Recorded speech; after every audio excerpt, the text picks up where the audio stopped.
Being supercharged to me means that you have incredible energy. I have a lot more energy to keep up with my kids. The extreme cold is my extreme warm friend. Now, if you get supercharged, all the people around you start to get supercharged too. Certain kinds of waters not only are good for your health, but I've seen evidence that they can actually reverse irreversible pathologies.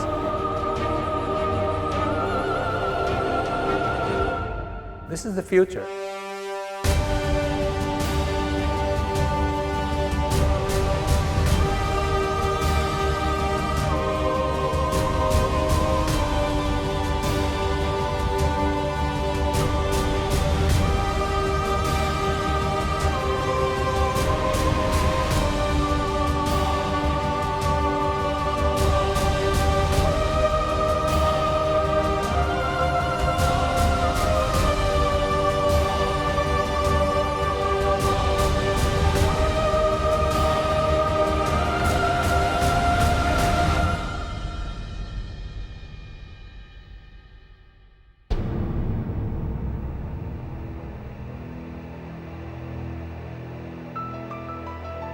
We have like 60 million kids and young adults, and the awesome statistic is this could be the first generation that don't outlive their parents. So now instead of longevity going up, now it's going to be going down.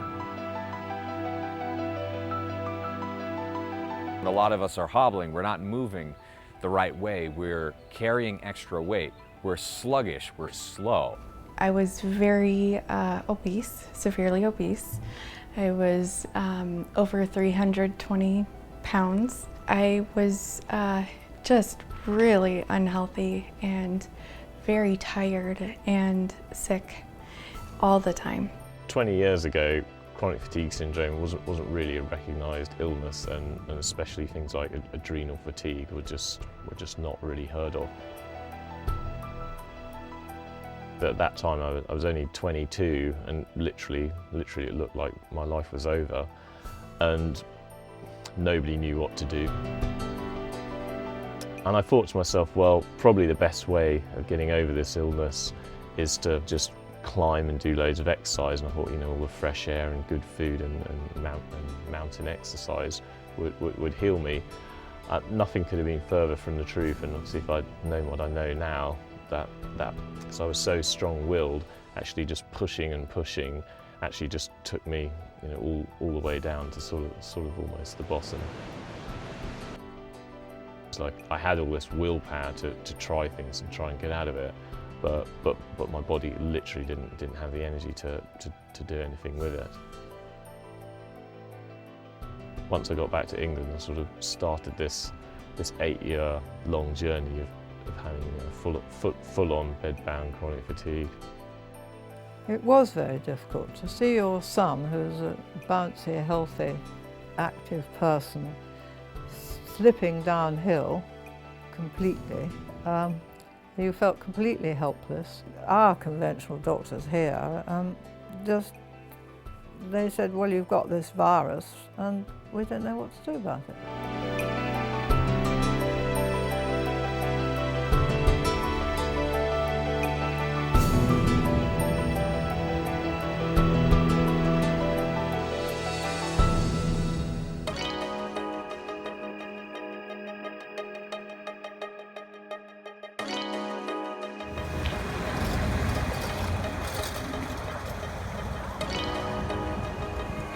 So Sarah, how I went from sickly sludge to supercharged is, firstly I activated my body's healing system using energy medicine, but the second thing I did was learn how to use other sources of energy outside of food. And what I'd like to know is, what is the science behind how to use those other sources of energy? Because traditional biochemistry doesn't really cover that. So I'd like to speak to some experts in that field. I'm thinking of people like Professor Jerry Pollak. There's so much evidence that water is so central to everything that the body does. And then also Dr. Stephen Sinatra, who's written about grounding or earthing. and how you can get electrons into your body through that way. What people don't realize is that these vibrations are unseen forces. And perhaps we can look at other sources of energy like light, movement, those kinds of things.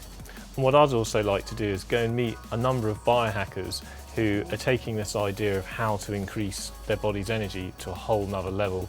Because although I've cured myself of chronic fatigue, I'd like to have even more energy so I'm able to achieve more from life.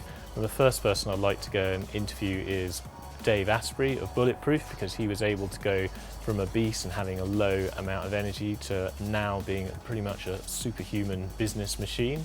Bottom line is my body's an amazing piece of equipment that is designed to survive in the environment around it. I'd also like to go and meet Wim Hof, who is the Iceman and is able to climb up Everest just in his underwear, which we would all love to do, I'm sure. They think they are not able to go into ice water. And that very mind is crippling them. And also Abel James, who is got an incredible amount of energy and is known as the fat burning man. In every point in history, the biggest mistake that societies in general have made is that we know everything right now, and we will move forward based upon all of those assumptions. And also Ben Greenfield, who is an athletic machine. So when the light bulb went on for me, when I realized that the way that I was training, the way I was eating, my environment, everything was not allowing me to have the longevity that I wanted. And then perhaps we should also visit some lay people, some people who are actually putting all of these things into practice and see how they're getting on.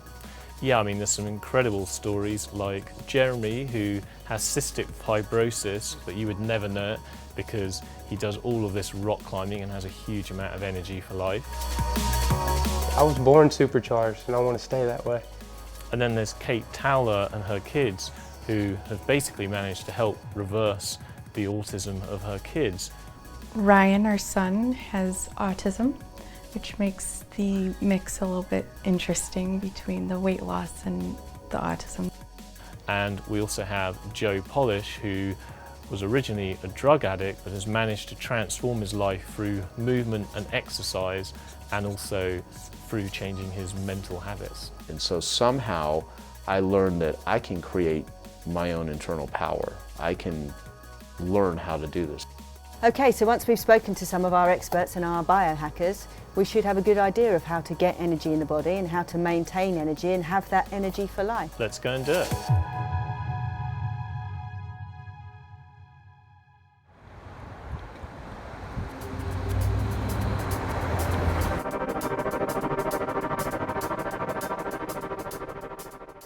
I have cystic fibrosis.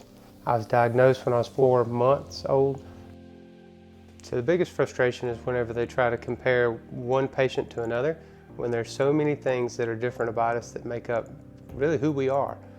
In spite of following this advice from my doctor and traditional media so well, I was at basically in the worst health of my entire life. Why are people still so sick and tired? Why are people still settling for mediocrity and just being free of symptoms as a way of life, rather than sort of living an optimized and supercharged life? A one-size-fits-all approach to health doesn't work. We're all different, we're all genetically different. Why is the medical system so slow to take up this information?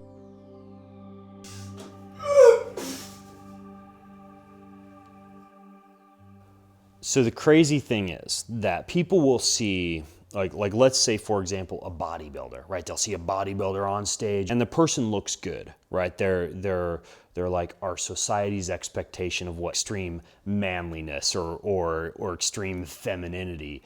But what it takes to get that kind of body, at least the stereotypical approach, then you take a closer look. And this is what I did to myself. And when you look at what's going on the inside, you've got somebody who's healthy on the outside, but they're dying on the inside. From a guy that refused to sit in a box, my cubicle was killing me and I knew it. When I was 16, I took control and I stopped doing everything I was supposed to. I learned then that I can crash this thing if I want to. I started listening to my body. I definitely woke up one day and realized this is mine, and nobody knows more about it than I do. I want to be moving. I want to be working hard, and everything about my disease is about momentum, and I'm not willing to give that up. It's always been about staying ahead, and I'm not trying to outsmart my doctors or trying to make them feel dumb, but sometimes I feel like the tools that we're using, the ones that are in bottles and pills and IV bags, maybe that's not the most effective ones. I don't think medicine is really there to get answers. I mean, they're basically there to keep people taking drugs as long as possible, because that's the only way they can maximise their profits. I don't know. I mean, I do think there is a place for drugs, and I think it's acute care, but I do think for chronic conditions, it definitely seems to be failing. Oh yeah, I mean, yeah, for acute care, all good, but most illness is nothing to do with acute care. Doctors, the hospitals, pharmacies, pills, medicines, and all kinds of shit making us not happy, but unhappy, and not healthy, but sick.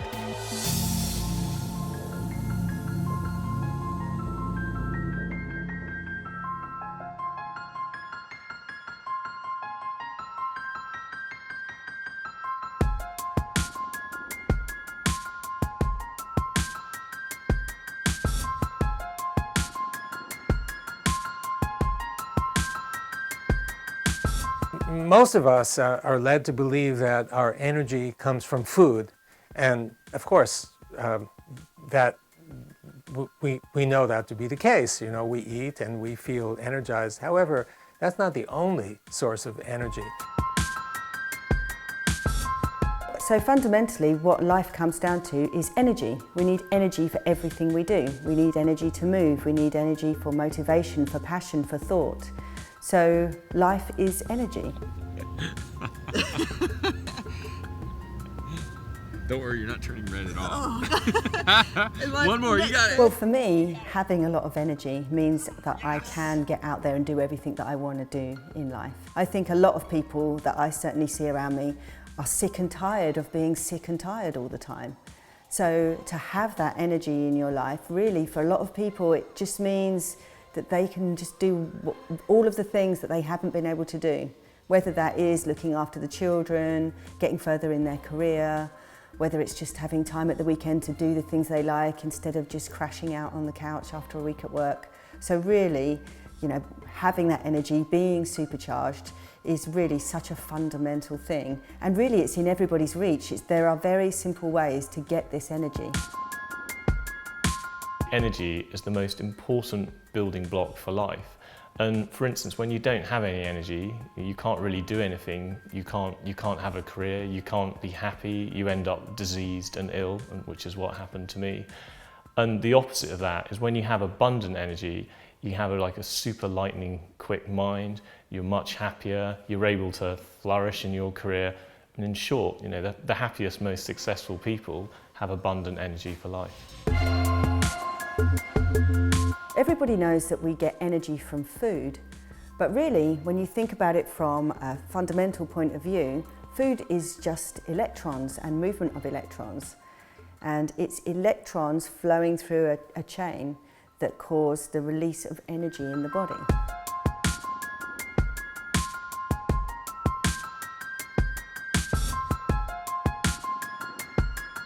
If you think about how food gives you energy, it gives you electrical energy. And a lot of people say, what, electricity? Like, I'm not a battery.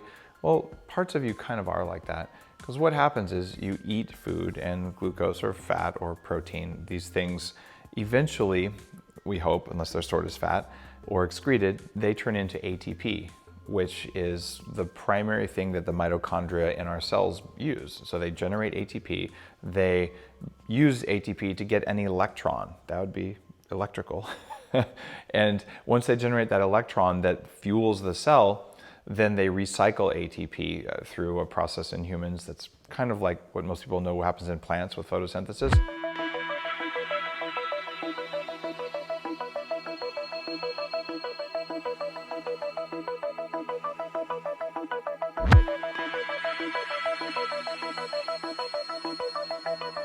I've been steeped in exercise science and nutrition science for decades, and what everybody preaches is the way that you get that ATP is with calories, right? You eat the right protein and carb and fat ratios, and you get your pre and your post-workout nutrition, and you make sure that you have your breakfast and that you eat frequently and you keep your metabolism elevated. But what people don't realize is that only accounts for a fraction of the energy that your body's actually able to produce. The body is neither chemical nor electrical, it's both. And if you don't believe me, then walk into a taser and see what happens. Like, we know if you put a strong shock on someone, something happens. We measure the flow of electrons across nerves. It's called a nerve conductance study. So we know we're electrical.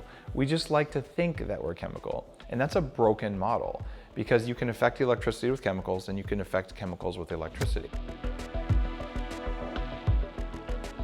And so if we start to think about energy more in terms of electron transfer, then we begin to see that there are other ways that we can get energy into our body.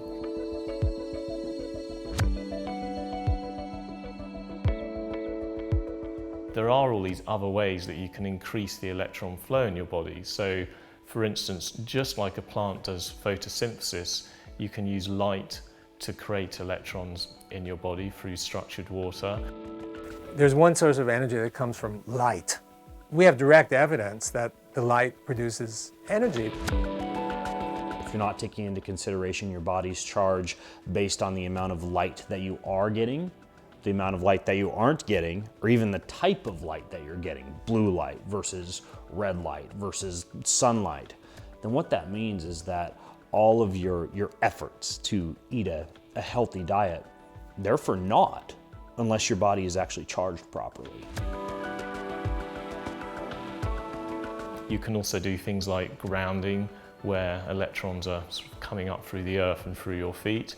But also, of course, how your biochemistry is really, really important for the flow of electrons, because if you have a healthy internal mineralized sea, then you'll get a very healthy flow of electrons through your body.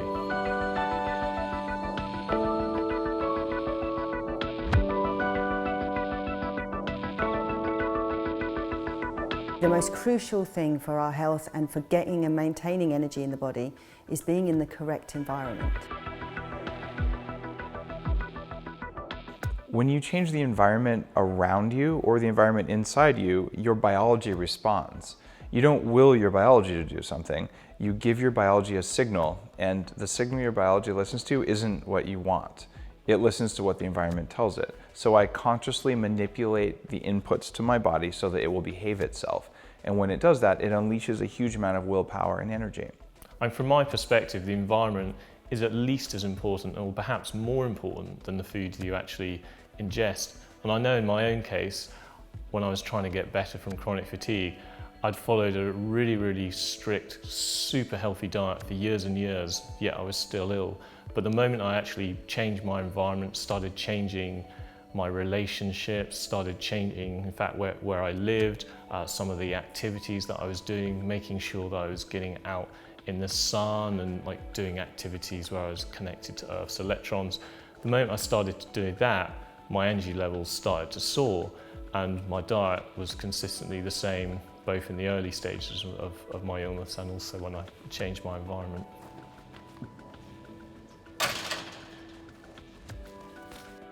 I change my diet, and I change the way I exercise. I change the temperature of things around me. I change the type of light that I'm exposed to, the time I sleep, the time I eat, the time I exercise. Those matter greatly, because bottom line is my body is an amazing piece of equipment that is designed to survive in the environment around it. So it senses and responds to that environment. It doesn't sense and respond to what I want very well. So I'm going to stop using my willpower, wasting it on trying to make my body do things, and instead say, this is the lever, this is the trigger, this is the switch I can throw that will make my body listen and respond.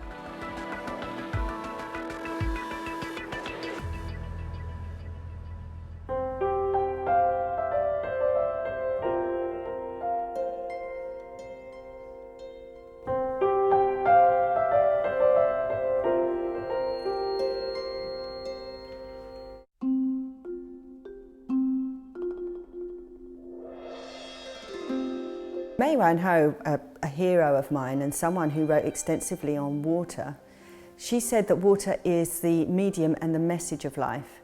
And what she really meant was, you know, we are water, and water is the way that our bodies communicate, and water is the way that we get energy from the environment. So water is crucial in the way that our bodies get energy, in the way that we maintain energy. There is no life without water, and just like all the fish need the ocean to live in a way our bodies are no different. The Earth is 75% water with all the oceans. We're born into water. When you look at our bodies, we're covered in skin, but inside the skin is like this internal ocean where every single cell and every single bacteria is living in this matrix and medium of water. I mean, there is no life without water. So it's really, really important to make sure that your internal sea is full of charge, that it's as clean as it can be, and that you surround yourself with the right environment, because ultimately it's your environment that will affect the quality of your internal sea, and in turn, that affects the quality of how healthy your cells are.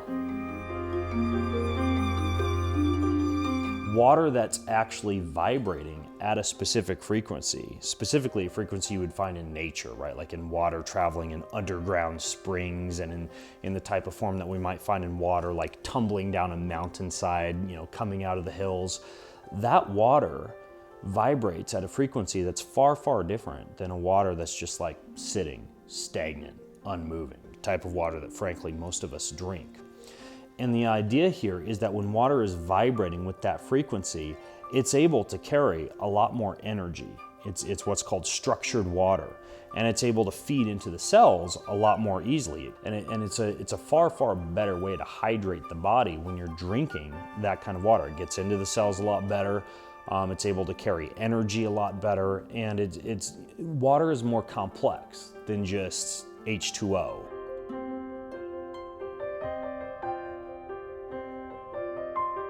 The fourth phase of water is, well, it's another phase, and we're all taught typically that water has three phases: solid and liquid and vapor. And the fourth phase of water is somewhere in between a liquid and a solid. It's a kind of crystalline type of water, and there's a lot of it. So your cells and my cells are filled not with H2O, but with EZ water. EZ stands for exclusion zone. We call it exclusion zone because it excludes, well, almost everything. So exclusion zone, EZ, that's how it got the name. It's synonymous with the fourth phase of water. People who are healthy, who are athletes, are actually more negatively charged, and people who are sick have less negative charge. The more negative we are, the healthier we are. And that's manifested in EZ water, because the EZ is negative.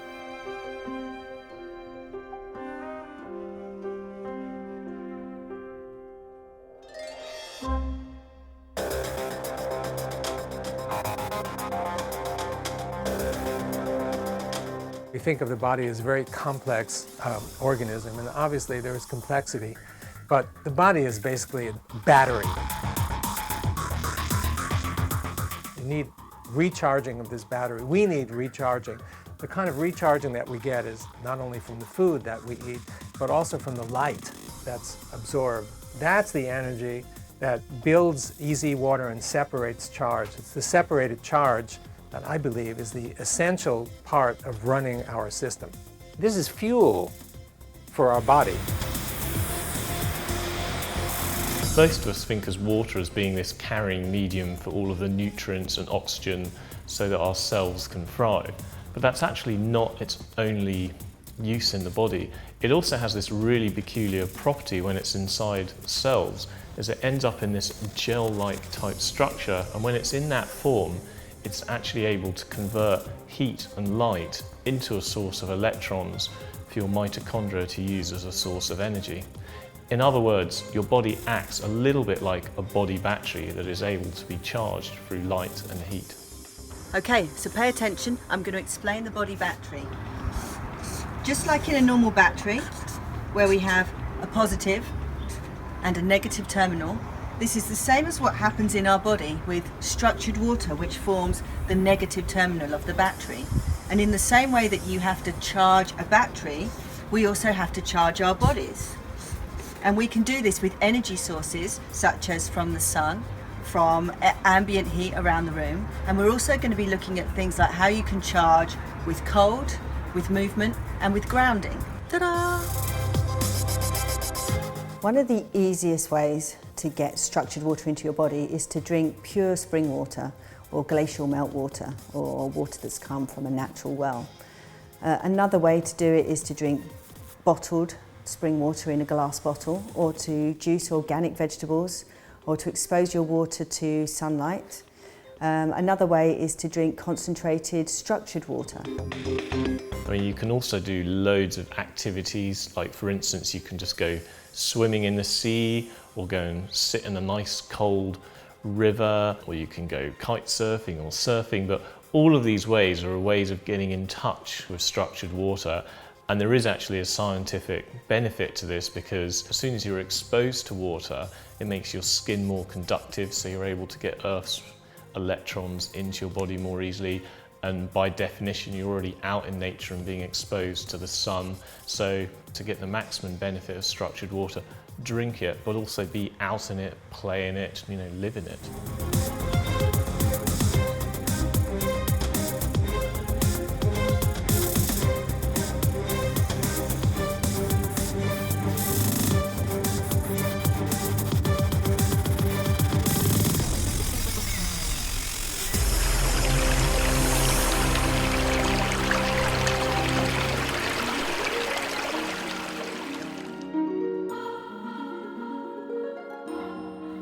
One of the ways that I tried to get myself better and give myself more energy was homeopathy.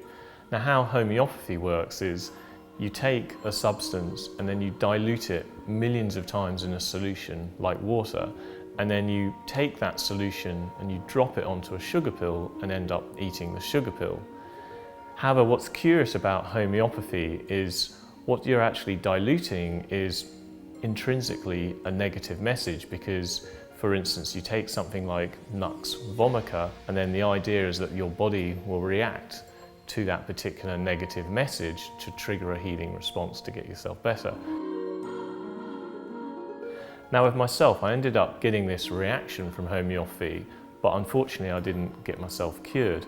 However, what it did say to me is that there's something in this idea that a substance or a solution can have a memory, and I thought to myself, well, perhaps if you could use positive information instead of, in homeopathy, negative information. So what I decided to do was record the information of healthy tissue and then imprint that information into water and just drink that water. And incredibly, I got my health back.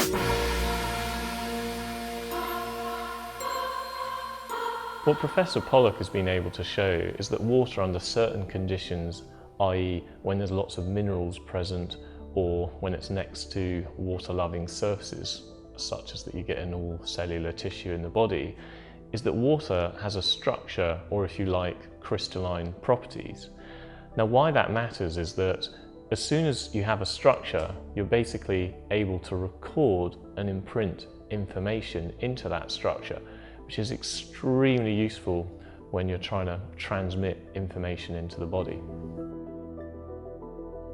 People have questioned the idea of water memory for good reason. The good reason is that the studies have shown that H2O, the stuff that's here, that the molecules are moving around at a very high rate, a femtosecond rate. And so any molecules that are randomly organized and moving around so quickly, it's hard to imagine that it could store any information whatsoever. Okay, but now we've discovered the EZ water, and this EZ water has a crystal-like structure. It's sort of like computer memory. If you think about computer memory, the computer memory is basically silicon dioxide atoms arranged in a regular three-dimensional array.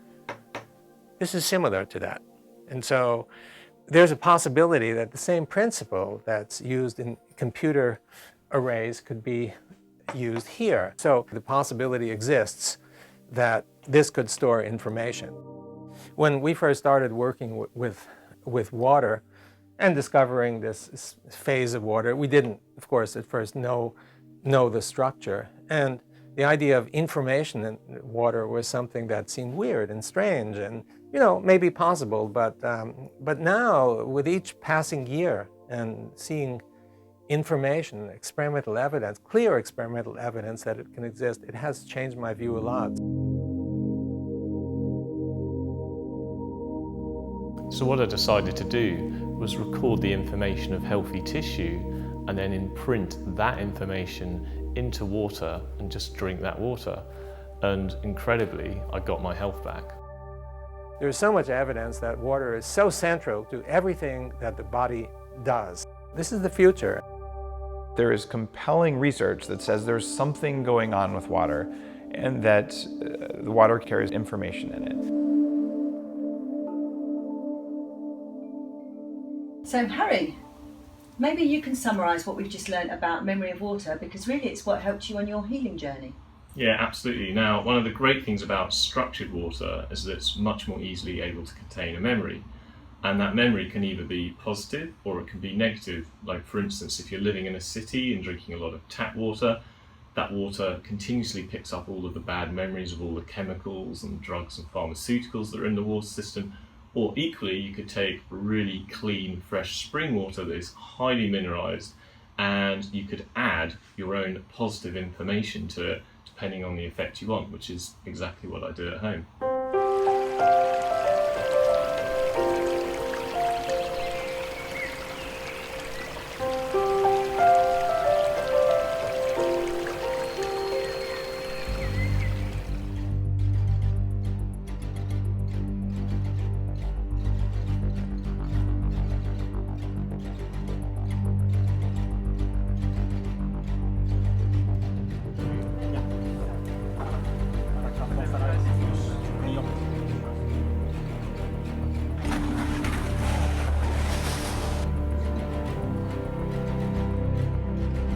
We are able to go into cell level, and it showed, because I instructed people in just 4 days to be able to go in shorts, -10 beginning in shorts after 4 days, and then climbing up a mountain -27 Celsius, which is really cold.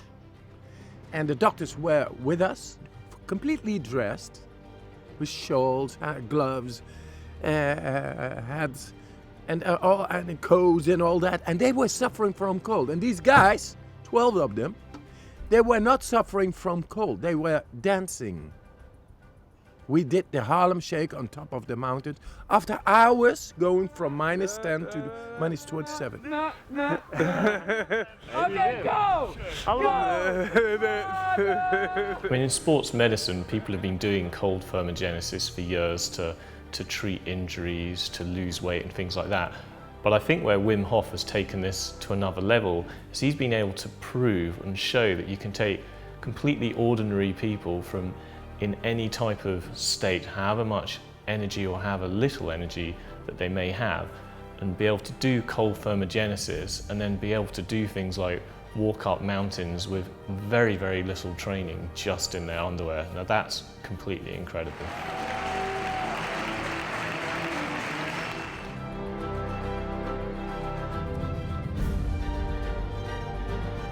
I hate the cold. Like who looks forward to that? My breathing treatments are enough. I just want to play. And then I realized I can play better if I breathe better, and if I get used to the cold, then every time the weather changes 30 degrees in one day in Mississippi, then I won't get sick. I've reached the threshold.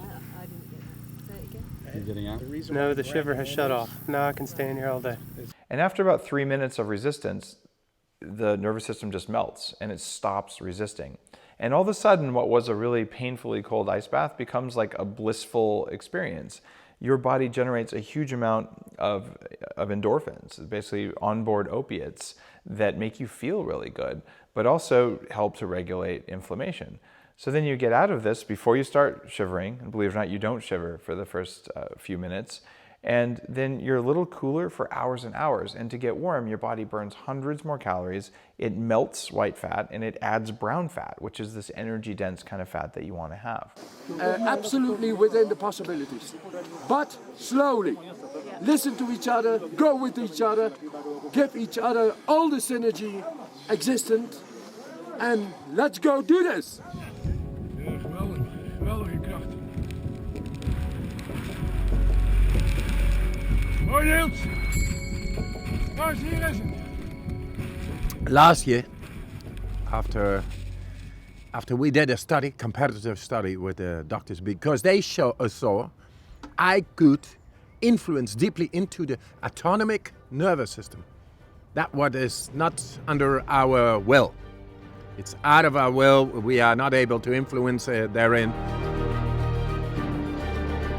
Onze belangrijkste conclusie, dat we nu voor het eerst heel duidelijk en onomstotelijk feitelijk hebben aangetoond dat een mens dus wel in staat is om zijn autonome zenuwstelsel en zijn immuunrespons op een vrijwillige manier te beïnvloeden.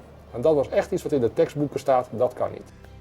And now it showed that this Iceman is able to influence into the autonomic nervous system, not a little, big time. Whoa, but he's an exception. He's the Iceman, man. So no way that the exception confirms the rule once again. And I told them, no, anybody can do this. And 4 days later, they had to go into an endotoxin experiment in the university, which is injecting a bacteria, which normally people have no control over. It reacts on the immune system, and you become really, severe headache, uncontrolled shivering, all over agony. You just go like because you have no control. That's because of our comfort in our society. We lost control over the depth of our physiology. Top.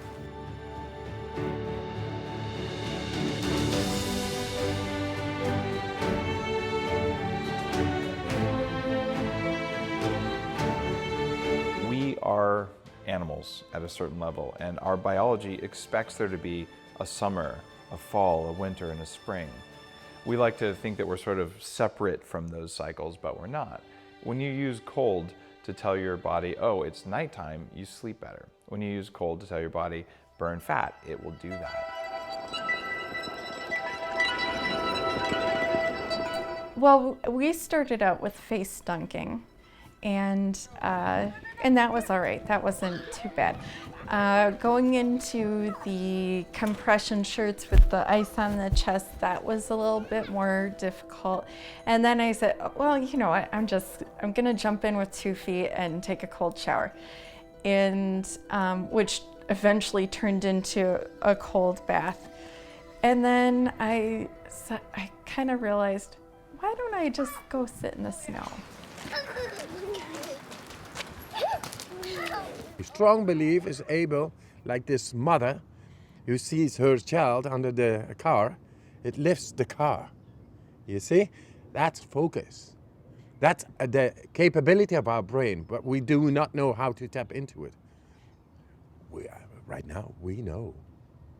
So you use this belief. Belief is nothing more than the mind concentrated within, which is a neurotransmitter, an electrical signal.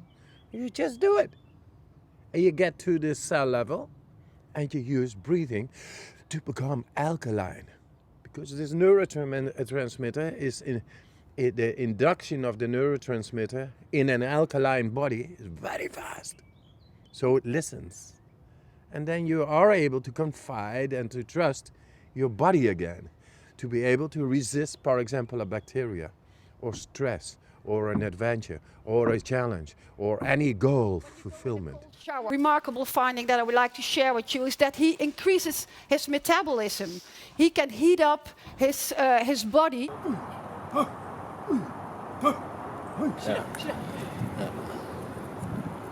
They think they are not able to go into ice water. And that very mind is crippling them. But what I see now, anybody who comes to me, like 50 or 500 or 600 or 1,000 people, in one afternoon, they are all into ice water, regardless of age or having a disease, or doesn't matter. Doesn't matter. They all go in. They just need bathing little dogs. You know, because they feel so good. Yeah, right on. Yeah, good shit. The cold is merciless, direct, righteous, and it brings you right down in the depth of your physiology if you just go beyond the conditioning. If you do that, then the physiology in the depth of our prehistoric, build-up, developed mechanisms, they open up. And when they open up, then you know and understand from within the sounds of life itself. Here he comes. Fantastic! Fantastic! So some people might think that last section on cold thermogenesis was a bit hardcore.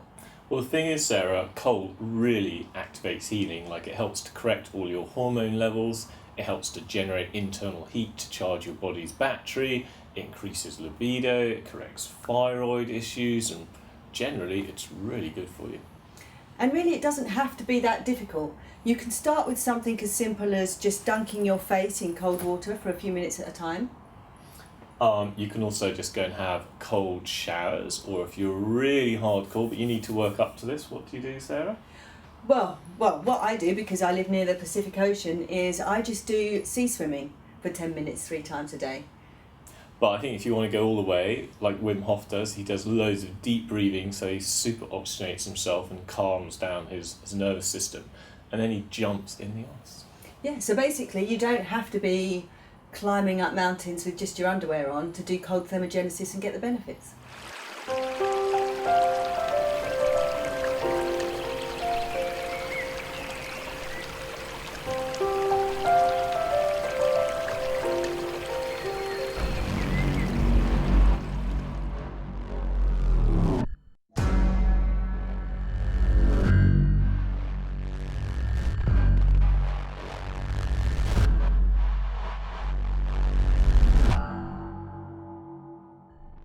Over the computerized age, especially into the 1960s and 70s, there's been a sea of non-harmonious chaotic waves around the Earth.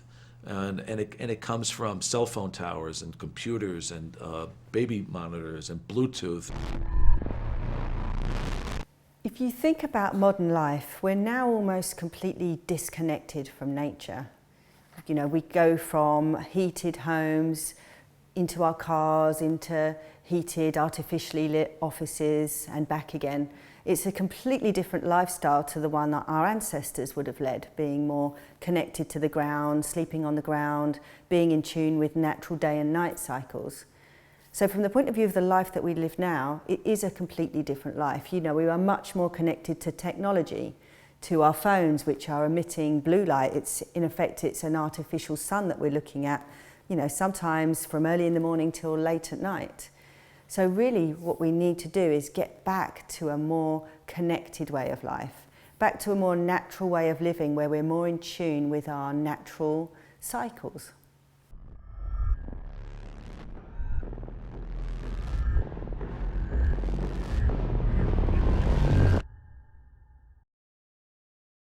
We're the most addicted culture, and we are more connected electronically than ever before in history, and it's not going to let up. It's actually going to get worse, but we're the most disconnected from other people, from ourselves, than we ever have been as a culture. So I think if you don't manage modern life, it will manage you. And now with the computer generation, we're increasing our technology, we're doubling every 2 to 3 years. It's kind of scary.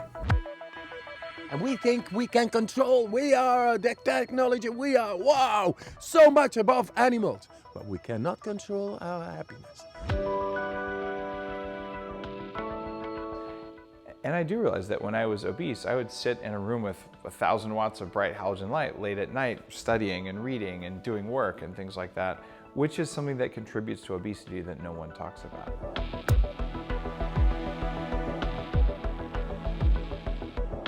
You know, the biggest nuclear plant is the sun itself, but it's the right resonance and the right energy. And we copied it, and we copied it artificially. And we are using it in a way that our physiology, the melatonin, serotonin balance is disbalanced. And we just need to learn to balance again. What people don't realize is that these vibrations are unseen forces. We can't see them, taste them, smell them, hear them, but they're insidiously breaking down our cells in our body. And it's relentless. And the younger the child, in utero is the worst. An infant is bad, but the younger the child, the worse the effect.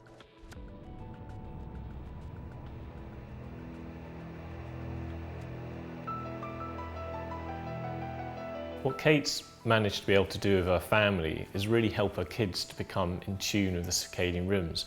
And she's really done this through changing their environment and their relationship to technology. And what's really incredible about this is we're all used to thinking of autism as either something that's incurable, possibly caused by vaccines, or perhaps having a genetic disposition. But what Kate's family story has been able to show is that just through simply changing your environment, getting more in tune with circadian rhythms and having a balance with technology, she's been able to help her children to overcome symptoms of autism, and that's really quite incredible. You think what? Something was missing. Something's missing? He had a ton of repetitive behaviors that he just was not able to focus or stay put for more than 3 seconds at a time. And of course, socially, he was in his own little world. We went to the schools and they said, well, we have a preschool program that has a wide range of kids in there between autism and Down syndrome. Autism is it's an energy shortage. You know, the brain is trying to process all of these sensory things and it just, sorry, I don't have enough energy to process all these things. So when we started to manipulate his environment with the lights and the grounding and turning off the Wi-Fi and all these things, you know, he was able to create more energy pathways and reconnect them or connect them for the first time. And that's where we really started to see the growth in Ryan. You like school? What do you like about school? Recess. Of course, recess. We hardwired all of our computers. We got rid of the iPad that had the Wi-Fi. We actually, for a while, got rid of our TV. And then we ended up rebuying a TV, but it's not a smart TV. It does not have Wi-Fi. There's nothing special about it. And then, yeah, we changed all of the light bulbs and we had red for the night lights. And then the majority of our house is either amber or orange. That's kind of a huge thing, especially in the realm of the autism stuff. Yeah, they started sleeping through the night and they started to calm way down. I kid you not, 8 o'clock rolls around and my kids are like, it's bedtime, and they put themselves to bed. The changes that we made by fall, when he went back, the school was floored. Pop. Oh no! The school called us and they said, so how's Ryan doing at home? And I said, well, he comes home and he's got this big grin on his face. There's something different. We don't know what it is. We don't know what you're doing differently, but we need to know what you're doing. And I said, well, I don't know if this is a good phone call. Like, is he disruptive? Is this a good or bad kind of phone call? And they're like, no, no, no, no, no. We mainstreamed him. And I took 3 seconds to myself thinking, you did what? You mainstream my kid? And not too long after that, they called back and said, oh, we got to change his goals again.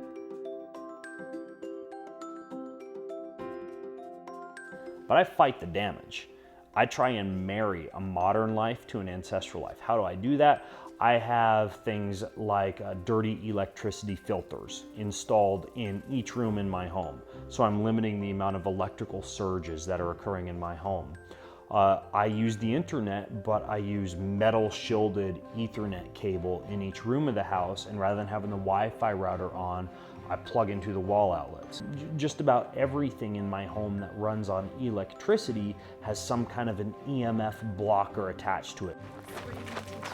The ways that I like to reduce exposure to blue light are by, number one, to the extent that I can, being away from technology after the sun goes down. If I can't do that, I'll wear blue blocking glasses, which can be really helpful. And also, there are so many cool apps and pieces of software coming out today that allow you to pull the blue light out automatically of your electronics after the sun goes down. Yeah, buy at least 5 tons of that bulletproof coffee, but not tea. Can you sell all my positions in tea? We're filming, Harry. Oh, Mum, I've got to go. We're filming. Now, just to summarise, technology is rising at such an exponential rate, but along with the rise in technology, unfortunately, it doesn't have the greatest effect on our own biology. But there are ways to minimise it. Now, how do you do that, Sarah? Well, we can do simple things like on our laptops, we can hardwire them in using an Ethernet. We can turn off the Wi-Fi when we're not using it. We can not have it on our laps. We can use grounding mats when we're on technology. Yeah, and also after dark we can limit our exposure to blue light. So ways of doing that is to use orange glasses, or you can also use these filters on your computer screens and on your phones. Really, it's just about striking a balance between the world we live in, which is a technology world, and getting out in nature. Exactly.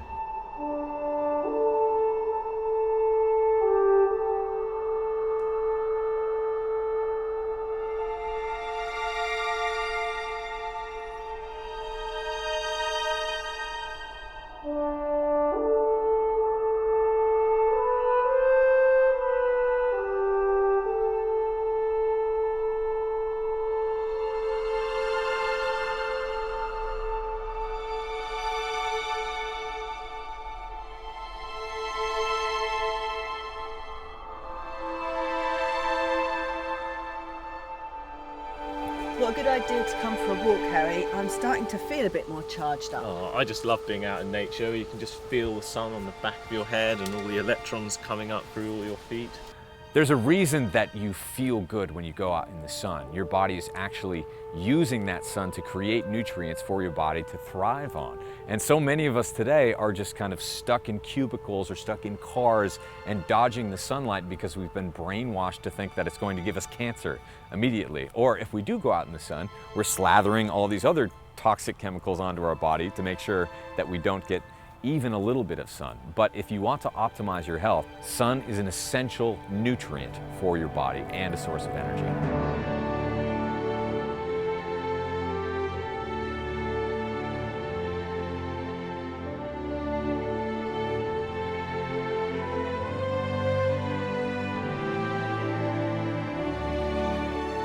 Our bodies are naturally adapted to living within circadian rhythms.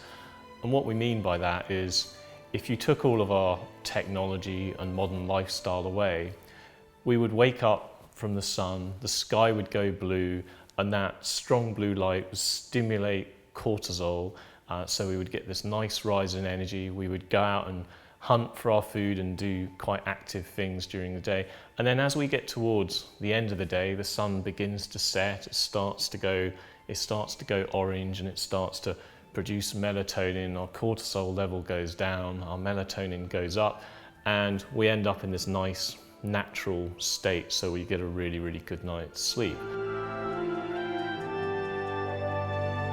And then towards the end of the day, when things start winding down and the sun starts going down, this is a time when we want to do things like not looking at technology, trying to have more sort of peaceful orange light in our houses so that we're mimicking what's going on outside. All of these things help our bodies to stay in tune with that natural cycle, and that's going to have huge benefits for our physiology. Your body really needs to get those visual cues to know when it's dark, when it's light, so that it can release the natural hormones it needs to help you sleep and stay asleep all night long. That's one of the reasons that we're so stressed and so sleep deprived now, is that we're not in touch with those rhythms at all.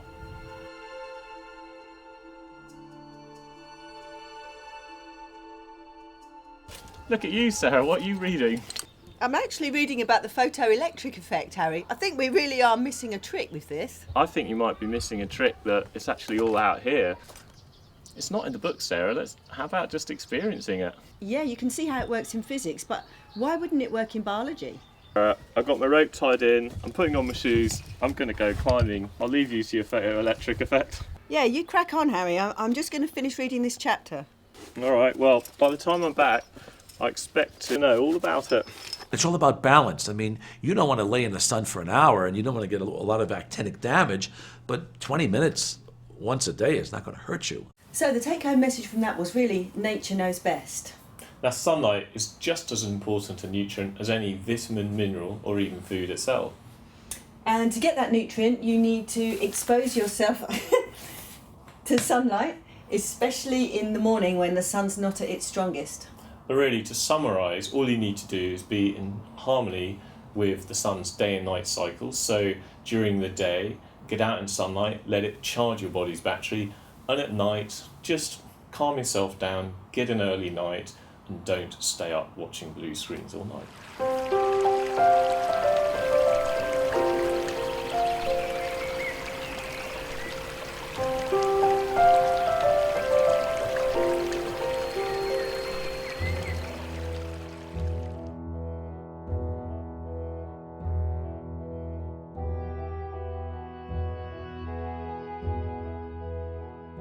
Everybody's going to die. I just happen to have a heads up and know that I need to care for this certain thing.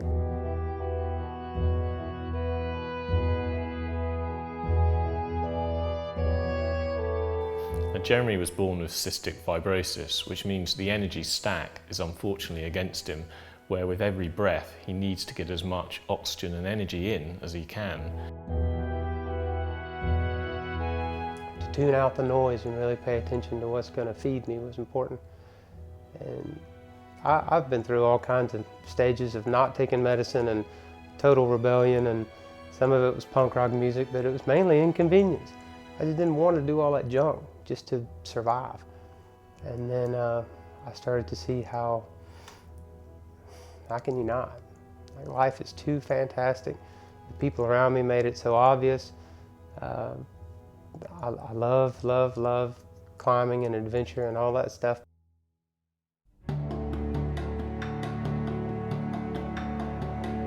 His main activity is rock climbing, where he's putting his hands on the rock and constantly absorbing as much electrons as he can from the earth to help support his body's energy. And he's also very careful to use technology to an absolute minimum so that it doesn't rob him of any essential energy that he needs for his life. I tend to run out of breath. Everything's affected by, do I have the energy to put into this? And can I allow my body to experience this? Will it be healthy, literally, for me? It impacts and shapes everything.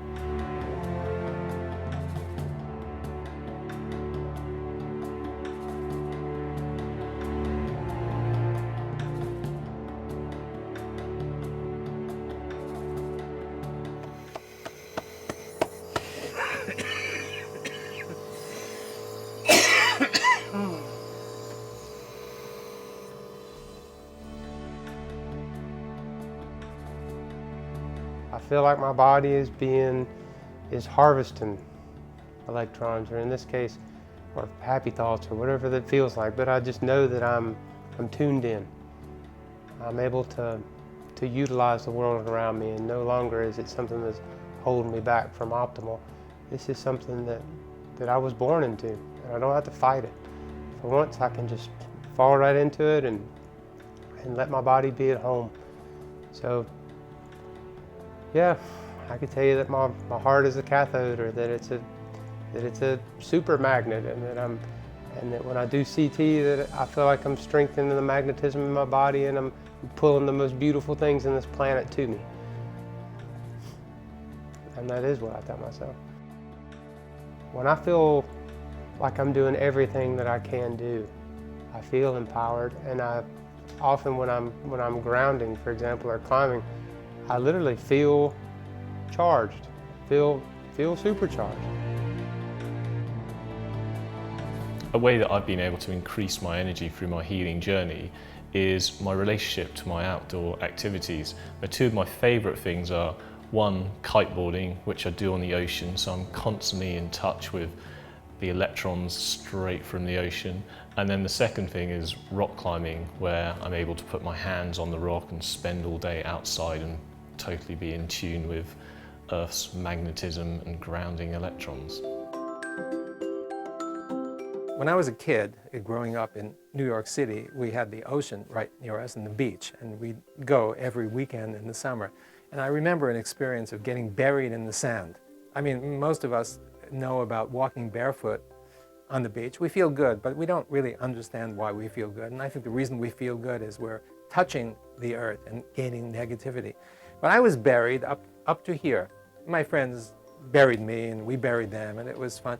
And I remember so distinctly feeling so good that I just didn't want to get unburied. I remember, I had no clue at the time what that might have meant, but I remembered it because it was such a significant feeling and now I understand, I'm connecting myself, my whole body, not just my feet, to the earth, and receiving that negativity. Negative charge is what we need to be healthiest. Just go simply barefoot, running and walking, because you ground. It's electricity.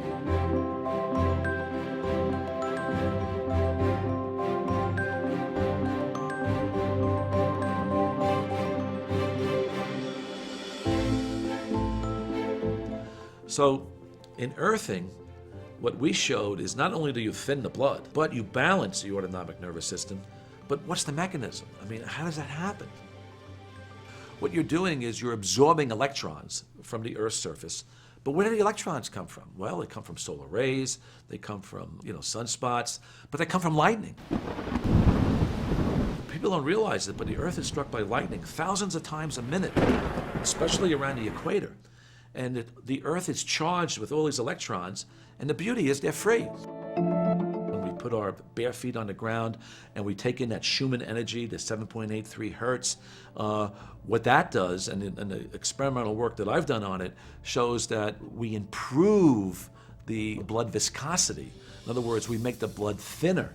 And whenever you make the blood thinner, make it more like red wine, you're enhancing the health of the organism. So when people go on vacations, when they're walking on the beach, the water is going over their feet, and they're touching the minerals that are found in the sand. All those seashells have minerals in it.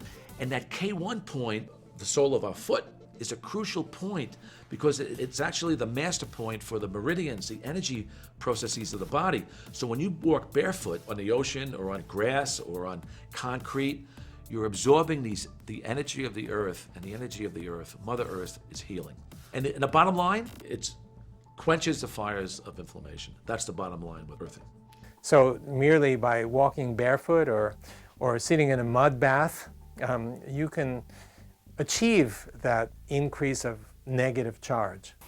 Now, the last section was all about negative charge and the need to ground ourselves. However, I'm always trying to tell Sarah to be a bit more positive.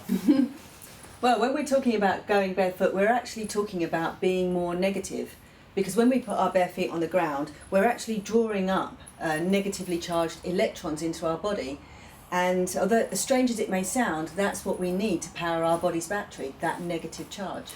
And Dr. Steve Sinatra, he's done a number of really interesting experiments, but he took a load of his patients, he measured their blood, looking at their inflammation markers, but also the clumping of their red blood cells. And what he found is when those patients were grounded, inflammation went down and the energy of the red blood cells went up. And there are a number of ways you can use to ground. The simplest way is obviously to put your bare feet on the ground, on grass or on mud or on concrete, not on wood. You might not actually want to do it if you're in a city because you might get more pollution into yourself. And also, if you're in a place where you can't get out into the ground, there are various biohacks you can use, like grounding sheets and grounding mats under your desk, which also allow you to quickly connect to ground.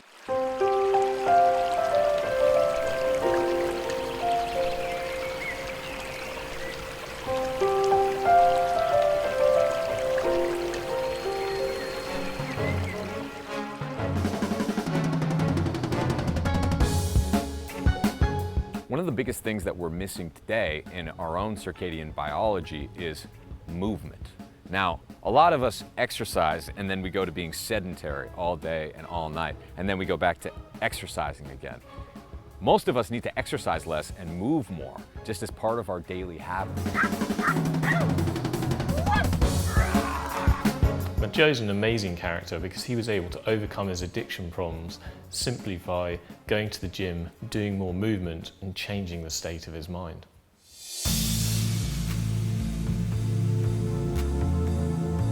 When I was like in my worst state, really skinny, I mean, I had no energy. I was tired. I would actually do drugs to actually get energy. I would wake up to get high, and I would get high to go to bed. I mean, it was like there was so much of my life was just built around the consumption of drugs. Everything that I did, I had to deal drugs in order to, support my habit. Problem was I was, destroying my body. I was deteriorating my mind in the process.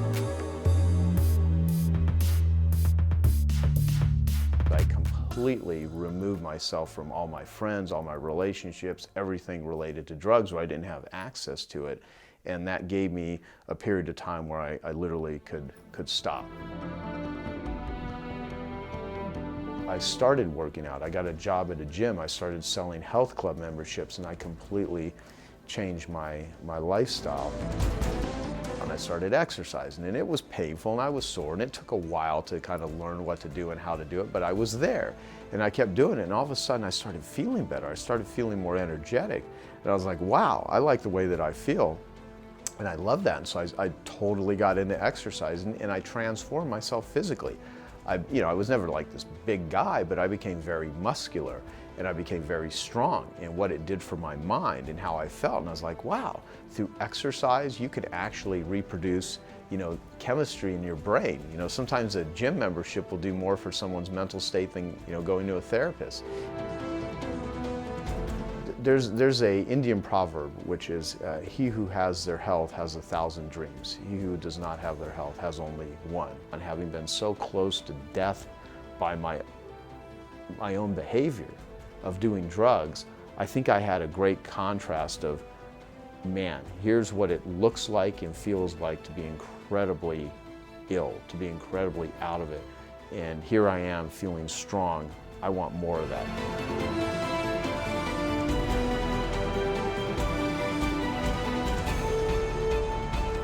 I'm an entrepreneur. I'm the founder of the Genius Network. What I realized, though, is that even if you truly are a victim, even if you've had bad things happen to you, and who hasn't, right, at different levels for different people, you just don't get any power out of it. And so somehow I learned that I can create my own internal power. One of the reasons movement is so critical to increasing your overall energy in the body is without movement, you don't get proper energy flow, and it's actually that energy flow that makes you feel like you've got a lot of energy and that you can think quickly and coherently. Movement is really important for us as humans because really we've evolved moving. We're adapted to do functional movement, and by functional movement I mean movement that our ancestors would have done, like running to catch prey or long walks over plains. So any of that kind of movement that mimics, the movement that we've evolved to is going to be hugely beneficial. A lot of people think of exercise as this pill that they take at the beginning of the day or at the end of the day. That's not the way that I live my life. I hack my environment so that I can engage in low-level physical activity all day long. What do I mean by that? I use a standing workstation that will go up and down, so I can stand, I can kneel, I can lunge, I can lie on my stomach, I can get up on my knees. I use a treadmill workstation so that when I'm doing phone consults and when I'm on phone calls or when I'm typing, I can walk 3 to 5 miles every single day. By the time I get to the end of the day, exercise is not a necessity, it's an option.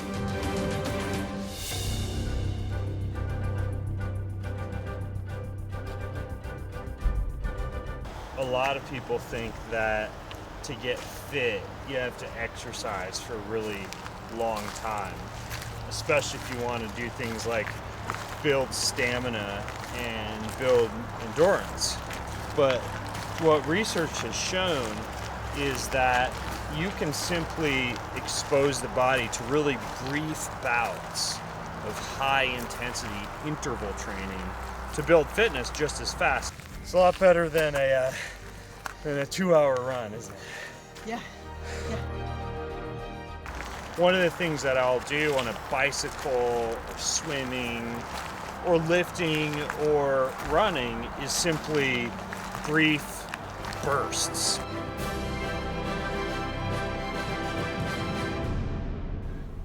Now, really, one of the most important things to do is just keep moving around all day, and that includes lifting people like Sarah! What else should you do? Really anything that's natural to the body, so natural functional movement, standing more, climbing, lifting heavy things, walking. And really, this is all about just doing quite gentle functional movement, because it's not overly stressing the body like pounding yourself in the gym or running for an hour on concrete. But if you really want to enhance performance, you should mix this functional movement in with really intense bursts of exercise. So really what we're saying is move more.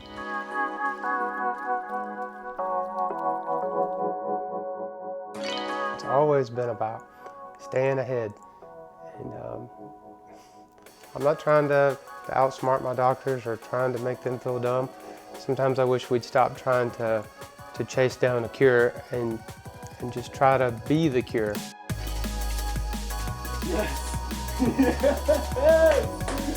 I was born supercharged and I want to stay that way. If something beats me down to a punch bug, then I'll take it. But I won't go easy. The doctors and me don't always get along because I think I can do it and they think I've done enough. I want clarity from a trial. I don't want to be just submissive and die quietly. It's going to be a fight. I feel fantastic. And really, when you think about it, it's a never-ending journey. You don't just lose all the weight and you're like, hey, I'm done. You know, there's always things that can be improved. If you think of yourself as a battery and you're drained, where you have no charge, then you want to charge your batteries. And so charging your batteries, sleep, exercise, nutrition, those sort of things. But if you want to be supercharged, if you want to go to a whole nother level, you look at things like what I look at as meditation, floating, exercise, flexibility in a great environment. That keeps me supercharged. I feel like a champion. I just want to keep going. Like, I want to see how far you can take this sort of biohacking and supercharged. And yeah, I mean, for me, my life has always been about learning about healing and health, and I just want to continue that to see really, really what is possible with the human body.